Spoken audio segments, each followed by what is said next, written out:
marami nagme-message sa akin. Sabi nila, Coach, nasunugan ako. Paano ako makaka-recover? Makaka-recover pa ba ako? Kasi ginawang sugal. Ginawang sugal. So ano masasabi mo naman dun sa mga right now, they are depressed, ina-anxiety sila because yung experience nila about trading is talagang hindi naging maganda. Anong masasabi niyo po dun, Coach? Okay, pause but don't quit. Because when you pause, you can resume with a better condition, better mindset, diba? But while you're on a trading break, parang go and have a trading break.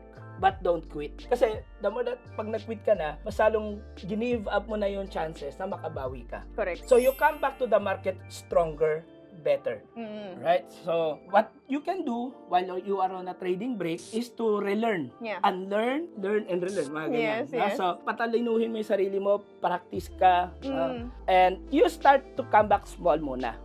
At least kung nasugatan ka uli, kasi may wounds ka May pa. wounds pa. May So fear at least pa. kung No? nasugatan ka doon, hindi uli malalaki yung yung magiging damage mo. And avoid revenge trading. Yeah. So yung babawian ko to. Yeah. Kaya sila nasusunugan kasi Yeah. binabawian